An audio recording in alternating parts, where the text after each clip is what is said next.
What is up, guys? Alex from Lakey Wargames here, and welcome to today's video. Today we're going to be diving back into some more Nighthaunt tactics, and we're going to be looking at the third and final big badass hero from the Nighthaunt battle tome, and that will be Kurdoss Valentian, the Craven King. Now, before I get started, again, as always, I'd like to say a big thank you to everybody from the Nighthaunt Facebook community page who have submitted their photos and allowing me to use them in this video, which are the photos you'll be seeing along all the slides in this video. Big thank you to all you guys again. If you're interested in taking part, I'll leave a link in the description below.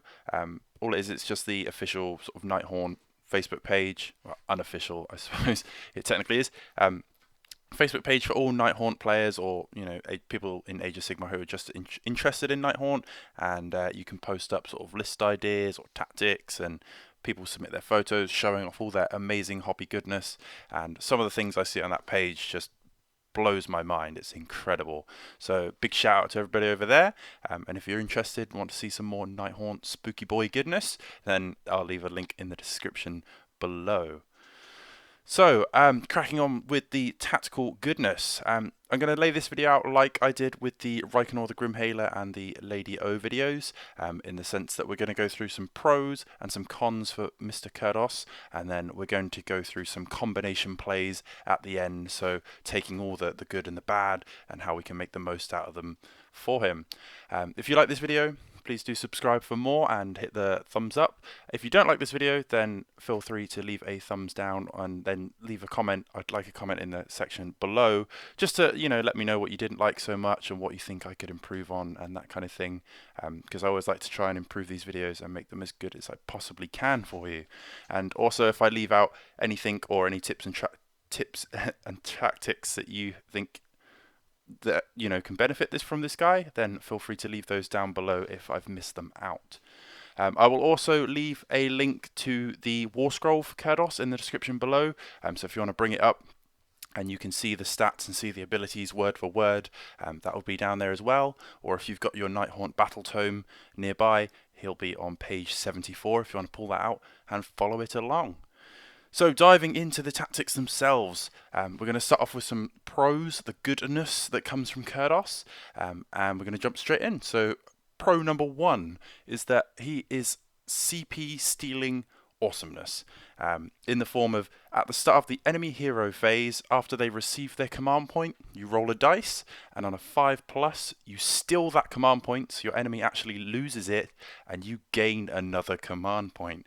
Now, this is just fantastic. If you're playing against someone who's brought a list that isn't sort of generally built around tons of command points, or they haven't got really ways to generate more and they're relying on that command point a turn, and you take it, it is just phenomenal. This means not only are you going to be gaining more command points and CPs to play your abilities along the board, because Nighthaunt is a very command point heavy army, in the fact that you need your abilities to buff your ghosts to make them super good, because without all the buffs and the heroes and the abilities, they're not the best sort of standalone models. So any time that you can get more command points is just amazing, and the fact that this guy can take them from your opponent, shut down their abilities, boost your army in the sense of you've now got more points to spend on your own abilities is great. The second pro to Kurdoss is that he is an absolute beast in close quarters combat. Out of all of the heroes, he's definitely the one that can just go toe to toe and just smash face. The reason for that is because mainly with his giant scepter, and that is it gets 5 attacks, it's 3s and 3s, and then it's -2 rend and D3 damage, which is no joke. That thing can do some serious work. Also, if he rolls an unmodified wound roll of a 6 with the scepter, the damage characteristic changes to D6, which means he can do a possible 21 wounds normally between his scepter and his Herald's spectral claws, which he gets 6 attacks. It's a bit like a spirit host. It sort of but rather than 5s and 4s, it's 4s and 4s. And if you roll an unmodified hit roll of a 6, it inflicts a mortal wound instead of normal damage. So between those guys and his scepter, he can do 21 damage normally, and he can do up to 36 damage if you manage to hit with all of them, then roll 5 6s to wound, and then 5 6s for the d6 damage. So somewhere between 21 and 36 wounds maximum potential from one guy is a hell of a lot of damage. And that'll be at Ren 2 as well, which is just awesome. The third pro to Kurdoss, in my opinion, is that not only is he an absolute beast in close combat, but he becomes almost god mode when he's fighting enemy generals, because he has a built-in re-rolled fail to hits with his scepter if he's targeting the enemy general. So now you're 5 attacks, hitting on 3s, re-rolling to hit, wounding on 3s with -2 damage, -2 rend, d3 damage, and then if you roll those 6s to wound, it explodes into d6 damage. So you can really mess up the enemy general very quickly. Now, with that said, I'd probably say that Kurdoss isn't the best at going toe-to-toe with some of the, more named fighters in the game. I wouldn't say, you can throw him into something, say, like an Archeon or something like that. And if he gets to swing and go first, you might get lucky and do a hell of a lot of damage. But I'd just say, like a one-on-one fight, he's probably not going to win that most of the time. But if you're fighting, say, something like a Demon Prince or an Exalted Deathbringer or, something like that along those kind of lines, then Kurdoss is the man and he's going to crush them. Now, moving on to the fourth pro, is that if he steals enough command points, so going back to kind of the first point there, stealing the command points on a 5+, if he steals enough of them, if you think about it, the command points now, where you can buy an extra command point for 50 points, every command point that he steals is worth essentially 50 points. And because he's taking them from the enemy and giving them to you, it's kind of 50 points off of your opponent and 50 points plus to you, so it's like a 100-point give or take thing. And you're only paying a few 100 points for Kurdoss himself, and then you think every command point that he's stealing is essentially a 50-point gain to you. If you got lucky enough and stole enough command points, he can potentially pay for himself. So you pay nothing for Kurdoss because you're getting the use out of the command points. Or even on average across the course of a game, you're going to get 1 or 2 at most. Then he's still going to reduce his cost even if he steals 2 command points. That's 100 points worth of, command points off of him to start with. So it's a good pro that, he's potentially, you look at how much he costs and for what he can do, but if he's stealing command points, then you can knock that much off his points cost and kind of what he's done for the army. So he can pay himself back in points, not just through what he kills, but from what he steals in command points. And my fifth and final pro for Kurdoss is that while stealing the command points, it's an ability that doesn't have a range, so he can steal them from anywhere as long as he's on the table. So if he's out of danger, say it's late game, he's only got 1-2 wounds left, and he's kind of just sitting out on an objective chilling, then he can still serve you by stealing those command points, even though he's sort of out of the action of the fight, if you can say. Or if he's in the front line smashing face, maybe he's going after that enemy general, then he can still steal the command points. He's not limited by a range. So he's effective in that regard. The main thing that he does is he smashes things in the face and he steals the command points, and he can do 50% of his awesomeness from anywhere on the table, which is just great. Now, with those things said, there are a few cons to using Kurdoss, and we shall go through those for you now. The first one for me is that he might be a ghost, but he's still squishy, and this has come across, if you've listened to the other two, if you've listened to the Raikkonen and the Lady O videos, we go across this every time because they've all got the same stats. They've all got 7 wounds, a 4-up save, and they do get the 6-up death save. But for Kurdoss, it's slightly more important because with Raikkonen and Lady O, you don't throw them into the front. That's not where they're most effective, when they're kind of trying to beat things up by hand, because they're using their abilities and their magic to assist you. And Kurdoss, if he's not stealing command points, the only thing he can do is smash face with that scepter, which means he's going to be in the front, he's going to be in the thick of it, he's in the danger zone, and that's 7 wounds with a 4-up ethereal save. as good as it is, with the amount of mortal wounds that are being thrown around in this day and age, Sigmar as it currently is, he's still very, very squishy. If he walks into the wrong thing, or something, you know, with extremely high movement comes flying along, he's going to have a bad time. And even not being in combat, he's susceptible to things like magic and ranged shooting, and you know that 7 wounds isn't going to carry him very far. And you think if he gets shot by something like a warp lightning cannon, and then you know he's charging at plague monks, he's going to have a very bad day. The second con for him is that as great as his damage output was, as we sort of mentioned before, it's very swingy. Yes, he can do potentially 36 damage, but you can still hit and wound with all the attacks, so the Scepter and the Herald's Claws, and do as little as 11 damage, which 11 isn't bad, but I mean, considering that's the swing difference between, you know, there's a 25 difference between the potential damage, and that's at maximum output. That's if you hit and wound with everything and then got the minimum damage. So if you factor in the things that you're gonna miss, you're gonna fail to wound. If your opponent passes a couple of saves, the damage is, you know, anywhere between 0 and 36, and it's not consistent in the fact that there's, you know, I mean, there's obviously an average in there somewhere, but when you're on the table rolling the dice, as much as you can math hammer it, it's just very, very unpredictable. So yeah, it's not the best. I mean, it's great when it works, and it's not so great when it doesn't. The third con for Kurdoss, in my opinion, is not only is he swingy in the combat, as we just said, but he's also very swingy at stealing the command points. Again, we mentioned it slightly earlier, but stealing them on a 5+ is one of those things where if you get lucky, you could steal sort of 3 or 4 command points over the course of the game, or you can steal nothing. And you're kind of relying on that. You take him in the fact that you go, yes, he's going to steal me a couple of command points, and he's going to walk up and do some major damage, and then he does nothing.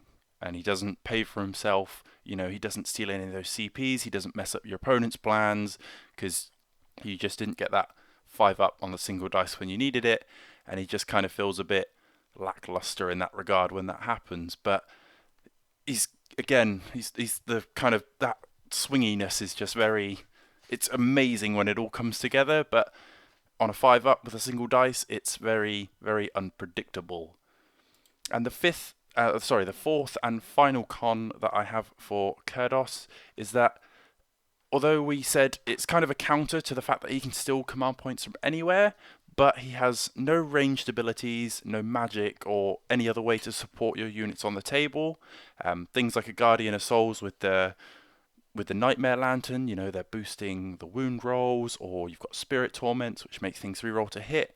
Kurdoss doesn't help your units by simply being there.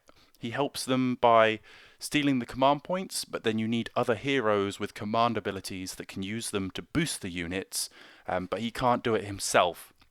So if you're playing a low points game and you've just taken Kurdoss, then your ghosts are going to be as they are, bare stat lines, and he can't help them in any way. He's almost the support to the support piece, if that makes sense. So he kind of steals the command points so other people can use them to then help other units further down the line.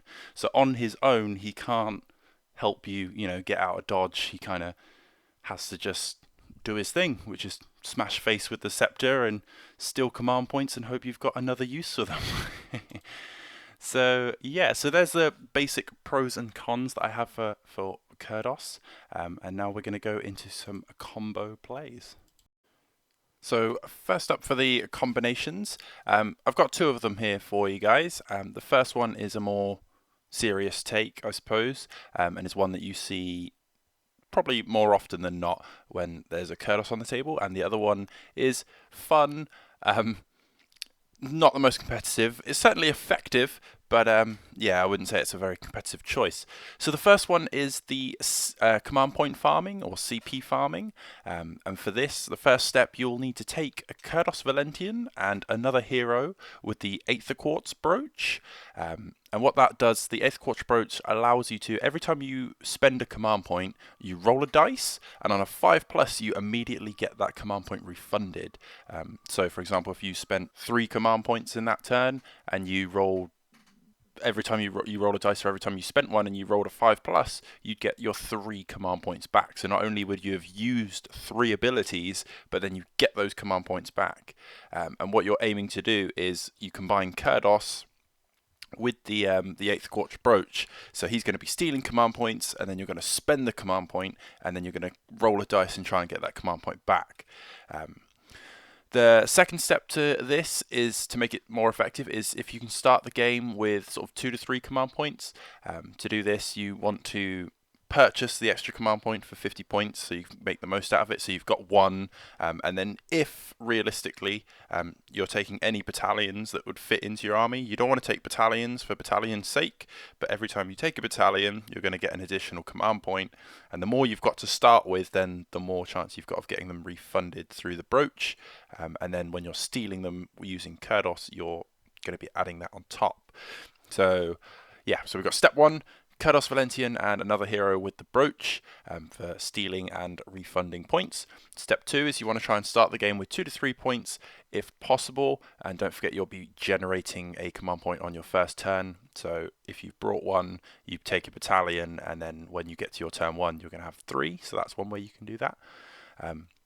Step 3 is you hope you gain them back lots every time you spend them. So again, like we spoke about earlier, every time you're going to be spending a point, you get to roll a dice. So the more points you're spending, the more chance you've got of getting them back, and hope to refund them. Step 4 would be steal even more command points from the enemy, and then you get them refunded as you spend them, like we already said. And then step 5 is enjoy spamming your command abilities. So if it's all worked out and it's all gone dandy, you've stolen some points from the enemy, and you keep getting them refunded, a bit like almost just using Kurdoss in general. I mean, if you get some games where you're really lucky, and those 5+, you're rolling hot, you get them every single time, and you've got more command points than you know what to do with. And unfortunately, sometimes when you're trying to command point farm, you don't get any of the 5s, and you spend your 2 or 3 points turn 1, and you don't see anything for the rest of the game, and it's a bit sad face. But unfortunately, that is the way of the world when you're playing dice games. So that would be the first combination with the CP farm. It's usually the most popular. It's the one that you'll see quite a lot with Kurdoss. And then the second one is, I don't know, I don't really have a name for it. I'll probably try and put something funky up on the screen. But it's basically like a sort of Death Star approach to using Kurdoss. And what I do for that is you take Kurdoss Valentian, a Guardian of Souls, a Spirit Torment, then if you can take a Knight of Shrouds on foot, which you don't see very often, and then a big blob of Bladegeist is usually my preferred option for this. What you do is you use them all as a sort of a single unit. You know, you kind of put them all together so the wholly within bubbles are all overlapping, and you can make a really punch hard unit, because due to the Guardian of Souls, everyone in the blob is going to be getting +1 to wound. And then due to the Spirit Torment, Kurdoss himself is going to get to reroll hit rolls of a 1, and Bladegeists are going to get to reroll all their hits. Then with the commander, with the Knight Shroud, you use his command ability, and the reason that you want the one on foot is because he will give you. You can use the one on the Ethereal Steed, but the one on foot gives you +1 to hit over the one that's on Steed that gives you +1 to your attack, only on a single unit, but the other one's +1 to hit to everyone in the bubble, so it's going to affect Kurdoss and the Bladegeist, which is awesome, because what this does is it now puts Kurdoss on 5 attacks. He's hitting on 2s, re-rolling the 1s, then he's wounding on 2s, and every time you roll that 6, it explodes into d6 damage, and it's all at -2 Ren, d3 damage, again d6 if you get a 6 to wound, which is just insane. He's gonna, not only was he crumping things before, but he's going to be thumping them twice as hard now. And all of his buddies, all of his Bladegeists are going to be on 2 attacks. hitting on 2s, re-rolling the failed hits, wounding on 2s, -1 rend, 1 damage, and because Blade Geists are awesome the way they are, if they charge that turn, they get 3 attacks each, which would be 2s re-rolling, 2s to wound, -1 and 1 damage, which is just great. So you've got this blob of just melee death, and you can just charge it into something. You hit it super hard. You've got Kurdoss, and then all those Blade Geists. It's basically just 2s re-rolling all over the show, and you're gonna hurt whatever you've hit with that. With that said, you can combine this second combination with the first one with the CP farming. It would probably be your whole list would be in this bundle, which is why that second one with all the heroes and that, I say, is more of a fun choice, because competitively that would be your only list, and it's very easy to isolate that out with like ender spells and board blocking. And if you throw something like a Purple Sun or even the Aether Void Pendulum, across that, and you can hit all them heroes, it's gonna wipe it out in next to nothing. So it's more of a fun choice, but you can combine the two. If you take the Shroud Guard Battalion, so you need 2 units of Blade Geist for that, and then you take your choice of Knight of Shrouds, then you've got a tough bubble to crack, because all those Blade Geists, as long as they're within the range for the Knight of Shrouds, are going to be getting a 5+ death save instead of a 6+ death save, so it just makes them that much harder to kill. And because you're taking a battalion which is going to be used, the models are going to be used in that sort of Death Star bubble anyway, then you get an extra point. You can put the brooch on either the Guardian, the Torment, or the Knight of Shrouds. So then you've got Kurdoss and the brooch on the table. You've taken a battalion, which is going to give you an extra command point to start with, and then you can do all the stealing and refunding shenanigans that we've already been through. So yeah, that's a different way to try and make him a bit more of a beat stick and a bit more choppy in combat. Yeah. So that is my pros and cons for Kurdoss Valentian. He's basically a command point stealing thief who can beat you very hard with his scepter.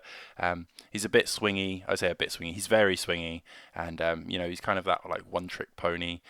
For a melee hero, he's very squishy. He's got no regeneration, so you does need support, and he helps the support pieces. So he's kind of a as much as on paper he looks like a one-man army, he kind of isn't, unfortunately.